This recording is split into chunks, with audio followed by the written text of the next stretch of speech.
Hey everyone, welcome back to the Altenew YouTube channel. This is me, Perez, and I am super excited to be back with a new video tutorial.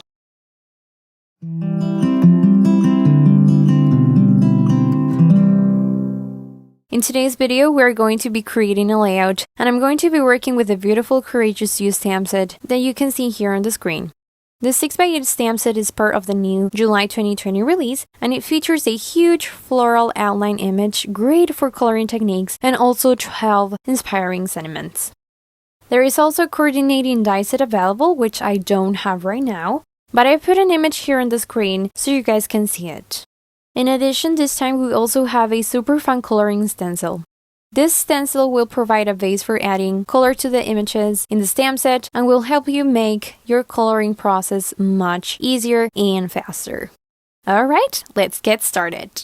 So I went ahead and gold heat embossed the floral image from the stamp set onto watercolor paper. This is the 9x12 inches paper pad from Altenew, which comes with 12 sheets and it is cold pressed paper, so it has a slight texture. I didn't show the embossing part here because I've shared it in previous videos, but as usual, I use the Altenew Embossing Ink to stamp the images, then I sprinkle some antique gold embossing powder, and use my heat gun to melt the powder. Now to color the images, I'm going to be using the brand new mixed media inks from Altenew. These new inks are water-based pigment inks. They have a different formulation than the previous dye inks, but they do come in 8 existing colors from the Altenew color family. They are incredibly versatile and can be used on lots of porous surfaces such as paper, fabric, wood, and more. Also, once heat set with a heat gun or iron, they become permanent. The cool thing about these inks is that since they are water-based, you can also use them for coloring too, which is super fun. So we're going to need some water and a couple of brushes, and we are ready to start coloring. Coloring heat embossed images is one of the easiest ways to start practicing your watercoloring skills because the raised lines of the heat embossing define the edges of the image, creating little wells or walls to contain the paint, making the job much easier. To color my flowers, I started by adding a soft layer of frosted pink onto the first flower. Then I came back, used the same color, but now adding more pigment and less water to create a darker impression. Then, using the ruby red ink, I came back again and added an even darker layer. For the second or bottom flower, I will repeat the same steps as the previous one, but this time I'll use coral berry for the first layer, and then for the second one, I'll use grapevine. I don't like to worry much about the shadows or highlights while I'm coloring, so I just simply add a darker tone in a specific part of the image, like the center of the flower, for example, or where two petals overlap each other to create some sort of a depth effect. For the leaf, I will repeat the same process once again, but this time I'll use 3 colors instead of just 2, which are frayed leaf, forest glades, and evergreen. Okay, now I'm going to leave you guys with some music, and I'll be back soon.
Alright, now that the coloring part is done, I'm going to take my fine tip scissors and fussy cut around the image without leaving a white border around.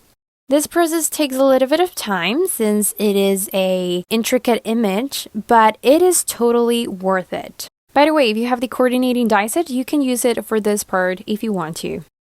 Now it is time to put together our layout. First step, we are going to glue together this pattern paper from the Celebrate collection with this white sheet of cardstock. The pattern paper was originally a 12 by 12 inches sheet, but I decided to trim it at 8.5 by 11 inches since that is the size that I usually use in all my pages. Then the white sheet of cardstock, it's like a quarter smaller, and this is because I wanted to have a small border of pattern paper around the page. Here we have the floral image that we've just painted, and I have added some foam squares in the back so I can adhere it to my page later on.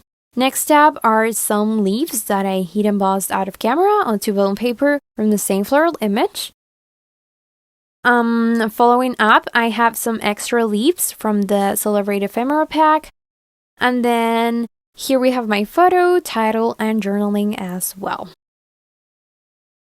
What I'm going to do now is to adhere all the elements I showed earlier in place using double-sided tape and foam adhesive for some other elements like my photo, for example, just to give a little bit of more dimension to the page. Next, to finish up my layout, I will add some sequins and enamel dots, and that is going to be it for today. Before this video ends, I wanted to mention that I have 2 more ideas using the Courageous Use stamp set over at the Altenew Mixed Media blog. So make sure to visit the blog post to get even more inspiration, and as always, the link is down below. I hope you enjoyed this video. If you have any questions, just leave them in the comments below, and I'll be happy to help you as soon as I can. Also, be sure to hit the subscribe button down below and ring the little bell so you don't miss any new videos. Thank you so much for watching, and I hope you have a wonderful day. Bye!